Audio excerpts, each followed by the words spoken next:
Hey everybody, welcome back to HomeRecordingMadeEasy.com and here on my YouTube channel. And in this video, I want to try to clear up some confusion. I've been reading some comments on some of my universal audio plugin review videos and reading some comments and doing other plugin shootout videos. And there seems to be some confusion around the differences between your CPU, your internal computer CPU, and how that relates to plugins and how many plugins you can use in your session, as well as what is the DSP chips in universal audio hardware. Can you run universal audio hardware plugins without their hardware? There seems to be some confusion. I've gotten several comments over the last month or so, and I want to try to clear this all up, and I'll use this as a reference. The next time I get an email about this topic, I'll just refer that person to this video. So that's what we're going to look at today. We talk about CPU and DSP and what are the differences and some of the behind the scenes on how it all works. I also have an entire podcast episode dedicated to computer specs and how it relates to CPU power and plugins and all that stuff. You can check that out at HomeRecordingMadeEasy.com. Just click on the podcast link. You'll see the episode there. So before we jump in, if this is your first time here, I want to say welcome to the Home Recording Made Easy family. Go out to HomeRecordingMadeEasy.com. I want to give you a free mixing course worth $50. It's right on the homepage. It's my gift to you just for visiting HomeRecordingMadeEasy.com. Make sure you like, share, subscribe. All the links will be in the description box below. So let's head into Studio One here. Okay, now we're talking about Studio One. This concept or this theory or whatever you want to call it is really for any DAW. I just happen to be using Studio One. Cubase, Pro Tools, Logic, Reaper, doesn't matter. So there are two things we're going to talk about here.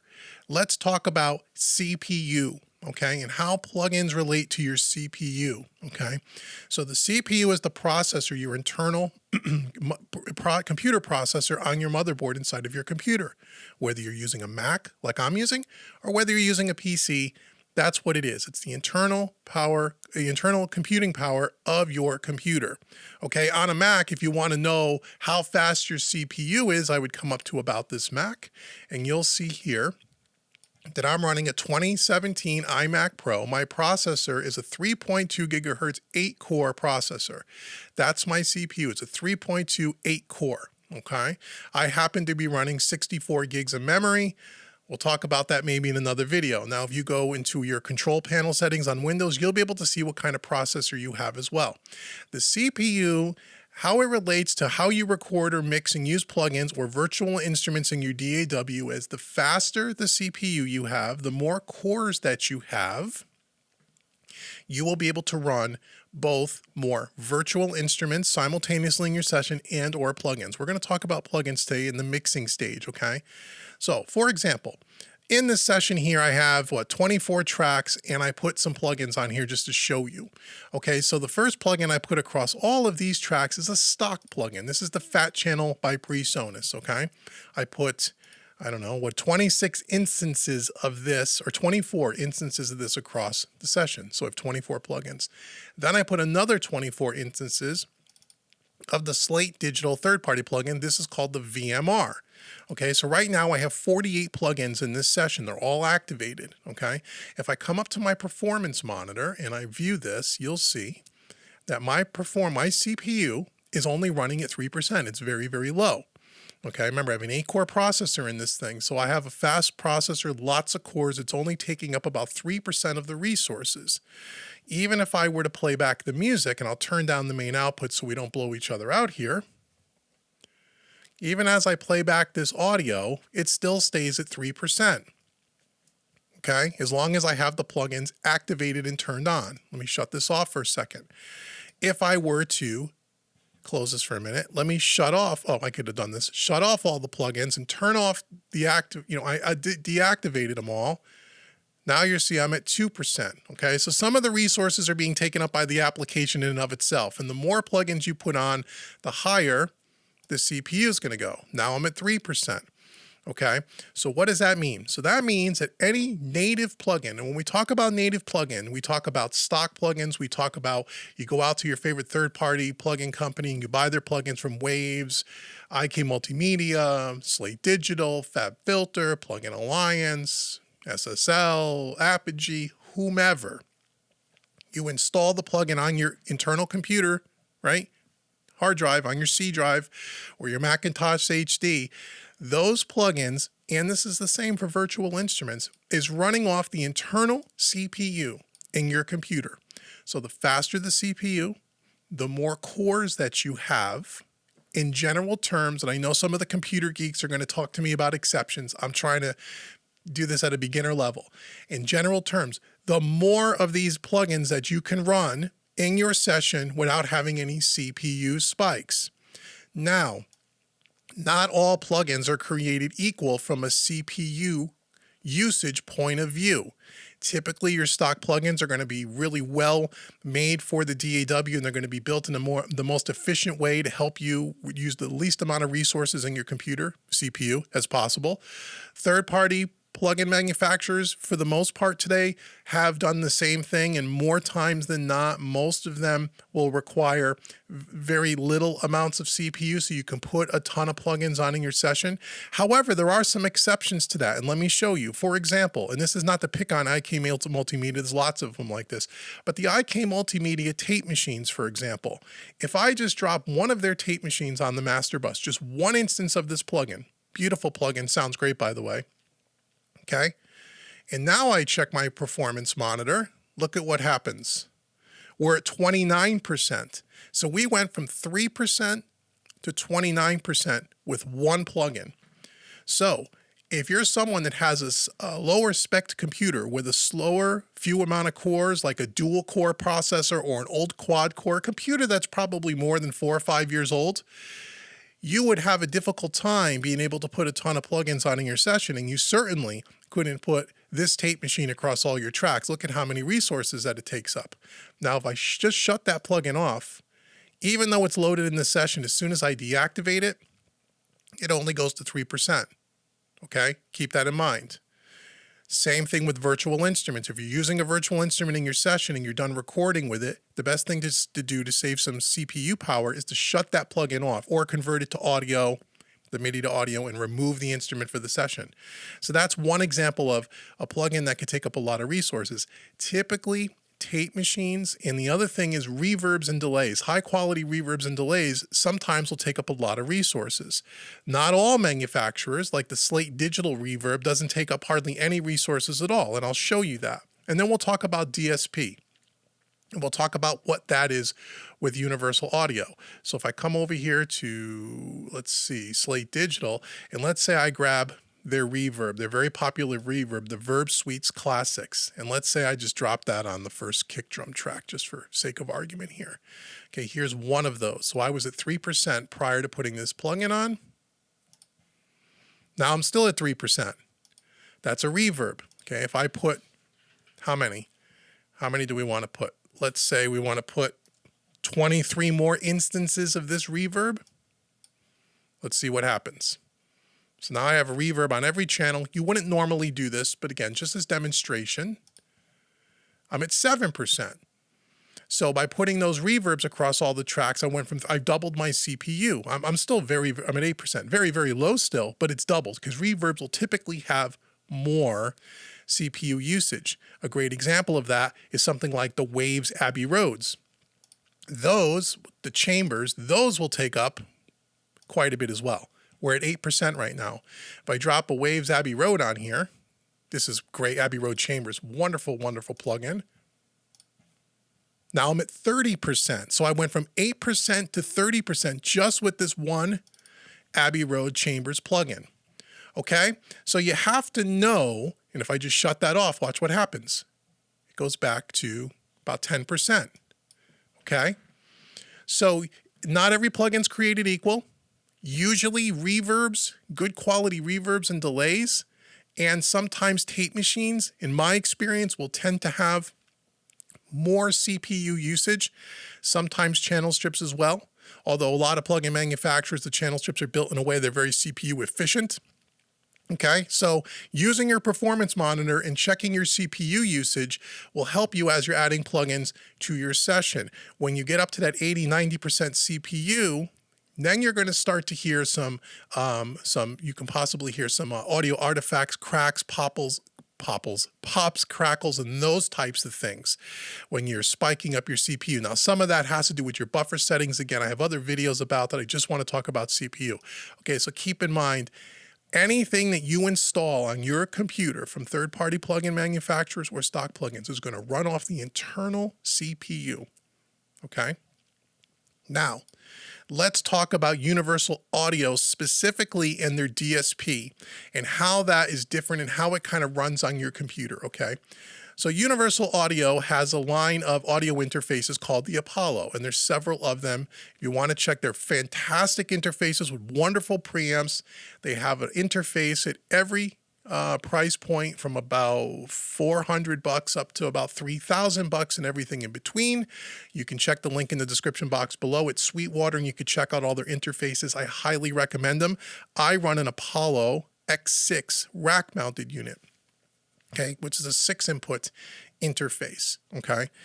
So they make audio interfaces. They also make a thing called the satellite system, which will be connected to your computer either via Thunderbolt or via, if you have an older one, FireWire or USB 3 if you're running PC, that kind of a thing. I'll put some images up on the screen, okay? The satellite system, all that does is run plugins. The audio interface, the Apollo, not only runs the plugins like the satellite system, but also gives you the ability to record microphones and guitars and those kinds of things like what I'm doing here with this mic. This mic is going right into my Universal Audio Apollo. Inside of each one of those units, there is what they call DSP chips. Think of them as the CPU of the Universal Audio hardware. Okay, the DSP chips is what only Universal Audio plugins run off of the hardware's DSP chips. So you could think of the DSP kind of like your CPU. When we talked about CPU, you have your cores, 2-core, 4-core, 8-core, 10-core, 12-core processors. Think of the DSP chips similarly in that they sell a single, they call this, Universal has a single, which has one DSP chip. Or not single, it's a solo. They have a duo, which is 2 DSP chips, right? Double the single, right? They have a quad, which is 4 DSP chips. And they have an octo, which is 8 DSP chips.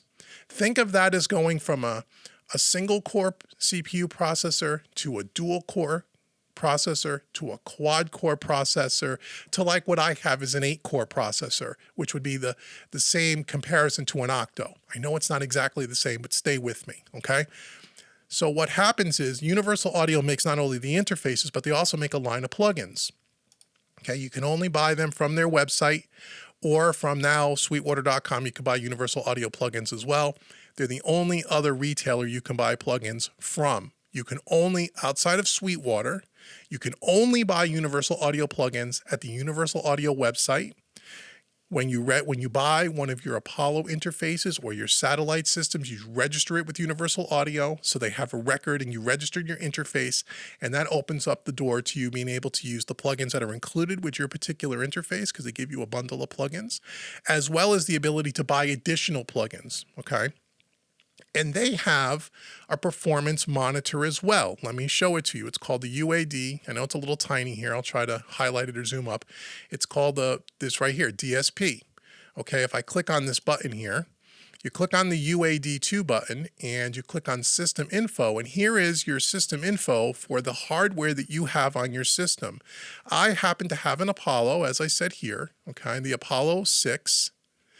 Has 4 DSP chips in it. 1, 2, 3, 4. 6, 5, 6, 6 DSP chips in the X6. It's got 6 DSP chips in it. I also have an octo, which has 4 8 DSP chips.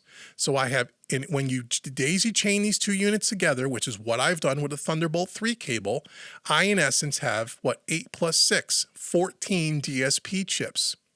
So I guess you could kind of think of it as a 14-core processor if you wanted to kind of bring it back to the CPU analogy. But I have 14 DSP chips that are only used to run Universal Audio plugins, okay? It's completely a separate system from your internal CPU. No matter how many native plugins from all these other third-party plugin manufacturers you put in your system, it does nothing to your DSP. No matter how many Universal Audio plugins you put on in that same session, that does not tax your internal CPU, only the DSP. Right now, if you look at this, you'll see that I'm using, where was it here? About 7% of my total DSP out of the 14 chips, if you will, are being used. You say, well, what's 7? I don't see any plugins in your session. I'm using some universal audio plugins on this microphone right now as my voiceover mic in their included console software, and you could see my vocals right here. This is the piece of software that sits between your interface, your microphone, and your DAW. This sits between it. This is the power of universal audio stuff. For later videos, we'll talk about it. But right now, I'm running my vocals through a Neve 1073. Okay. I'm also running it. Running it through a Universal Audio 1176 compressor. You can see it working there. I'm then running it through a Cambridge EQ to take some of the mids out of my voice. And then I'm running it through a de-esser as well. Okay, so I'm running 1, 2, 3, 4 Universal Audio plugins in this console software. Okay, let me minimize that. That is making up the 7% of the total DSP that I have. I've had people ask me during live streams and stuff, or they're under the impression, some folks are under the impression that you can buy universal audio plugins and run them in your DAW if you do not have either an Apollo interface or a satellite system, a Thunderbolt satellite, or one of the satellite PCIe cards for PCs. That is completely untrue. As of the recording of this video, if you're watching this 5 years from now, maybe Universal Audio has changed something, has developed some new types of products and plugins. But as of the recording of this video, in 2021, March 2021, the only way you could run and purchase Universal Audio plugins is if you have either an Apollo, a satellite, or both. Okay? You cannot run them on your internal CPU. Cannot. Okay, does that make sense for everybody? I hope that makes sense. So here's where you'll see your two systems. Let me close this. Now, again, we're at 7% right now. So let me just show you what happens, just like with the internal CPU. If I take a bunch of plugins and let's say drop it across all of these tracks, let me go ahead and put a bunch of channel strips. Okay, here's the API Vision channel strip. Wonderful plugin. Okay, so I put how many of these? Didn't get them all. Let me put all 24 on. So here's 24 API channel strips across my entire mix.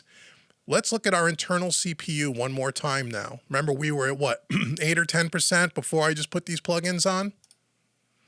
We're still at only 10%. Why? Because these API Vision channel strips have nothing to do with your internal CPU. And that's the confusion I see in the comments all the time. Those plugins run here. Now look at my DSP. I went from 7% to 49% because I just put 24 API Vision channel strips. So again, out of the 14 DSP chips between my Universal Audio Apollo interface and my Octo Satellite 2, I am using now roughly half of my DSP that's available to me. Channel strips will typically take up more DSP. Now, if I were to shut all of those DSP chips, if I were to shut those plugins off, again, not take them out of the mix, not take them off, just shut the power buttons off, and now I go back, I'm back to 7%. So you can have them on the session and deactivate them and reserve some DSP. But if I turn them all back on, oops, and I were to look at we're at 49% again. Okay, so again, tape machines for universal audio, reverbs and delays, channel strips will take up a lot of CPU. Things like an 1176 compressor, an LA2A, those types of things will take up far less DSP, just like your tape machines and your Abbey Road reverbs take up more CPU on your internal computer. Well, it's the same kind of thing for the DSP. Now, the thing about Universal Audio that's great, outside of they make great plugins, they do, and their interfaces are great. But why this is powerful, if you're into using lots of different plugins and you want to reserve your computer's internal CPU, by running Universal Audio hardware and running their plugins, it takes this 49%. It has nothing to do with your computer's internal CPU. Okay, nothing. It's two separate things, okay? So that means you have way more processing power to use more plugins, but you can only use Universal Audio plugins with the Universal Audio hardware. You can't use Plugin Alliance plugins on the DSP chips, okay? I hope that makes sense. I hope that was clear because some people get confused about that, okay? So that's how it kind of works. Now with Universal Audio also, you can daisy chain things together. Like I said, I have an Apollo and I have a satellite Octo that gives me a total of 14 DSP chips because I daisy chained them together. So Universal Audio sees it as one big system. It automatically, depending on how many plugins you have on, it'll automatically, you don't have to do this. It'll spread the load of those plugins across the DSP chips on its own. You don't have to do that. It just shows you here by me putting on all those channel strips, you can see how much of the DSP I'm using on the different chips and how many plugins are actually running. Okay, you can see it here, okay, which is pretty handy to know. I believe at the recording of this video, you can daisy chain up to 6 Universal Audio devices. I think it's 6. Might be more. They're changing the technology all the time and improving. You can go out to their website and check out for the latest, but the latest that I know it's 6. So what does that mean? If the highest one they make is an Octo, which is 8 chips, you can theoretically daisy chain 6 of those 8 chip boxes together, which would give you 48. Right? 6 times 8, 48 DSP chips. I only have 14, right? So that would triple, quadruple the system. So you can have a massive Universal Audio system if you wanted to. Yes, it's pricey, but just trying to show you what the possibilities are. Okay, so you want more DSP power for your Universal Audio rig. All you have to do is buy another box and daisy chain it together. Okay, and you don't have to daisy chain an Octo to an Octo. You can daisy chain a duo to an Octo or a quad to a solo, right? You could do it like that. It doesn't have to be the same. It could be any combination of them, which makes it really convenient. Okay, so I hope that clears up this topic because again, I've gotten this question quite a bit. It's come up in my live streams quite a bit where people are confused between CPU and DSP, completely separate from each other. Universal Audio plugins run only on the DSP, right? Not the CPU. You cannot run Universal Audio plugins without their hardware and the DSP chips. And the native plugins, native meaning the plugins that are installed on your internal computer's hard drive is what taxes your internal CPU. You can't offload that to the DSP chips. They don't cross mingle, right? At least as of 2021. Who knows what will happen in the future? Okay, so let me know in the comments below. Is that clear? Is there any more questions around this topic? I'd be glad to do a follow-up video if I need to. If you want to learn more about Universal Audio and all the things they have to offer, you can either leave a comment and ask a question below. I'm pretty well versed in it. I've been using Universal Audio for 15 years. You could click the link in the description box, which is an affiliate link to Sweetwater, and you could check out their whole line of Universal Audio products. They have everything that they make and their wonderful service. And let me know if you use Universal Audio, what do you use? What kind of system do you have? What are your favorite plugins? If you don't use Universal Audio and you're just using native plugins, that's totally fine too. Do you have any issues with your CPU? And you know, what do you think there? And like I said, again, go out to the podcast out on the website at homerecordingmadeeasy.com because I have an entire episode dedicated to, well, if you're gonna, do I need to upgrade my computer and what specs should you be considering when upgrading a computer? I did a whole podcast episode on that to clear up some of those questions as well. So again, thank you so much again for joining me here at homerecordingmadeeasy.com. If you have not done so already, go to homerecordingmadeeasy.com, get your free mixing course. It's a $50 value, absolutely free. Check it out. Let me know what you think of it. Let me know below about what your plugin thing is, as I said a few seconds ago. And until the next video, I've been Dave with homerecordingmadeeasy.com, and I will see you in the next video. Take care, everybody.